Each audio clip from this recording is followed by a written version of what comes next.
Let's start with ankylosing spondylitis.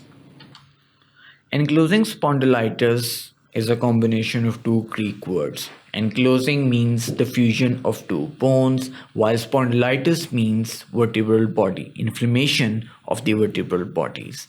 So simply it is a disease where the inflammation of the vertebral bodies happen with the fusion of these said bones.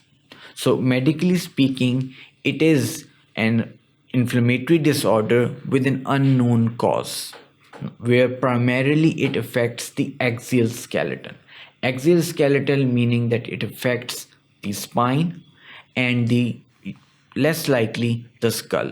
Usually it is the lower spine and the sacroiliac section that is usually involved. But peripheral joints and extra articular structures do get involved too. So there is a differentiation in ankylosing spondylitis that it can be divided into two subsets. One, the axial ankylosing spondylitis and the peripheral ankylosing spondylitis. Now you can watch a whole lecture on ankylosing spondylitis where it is discussed in great detail by clicking on the link given above.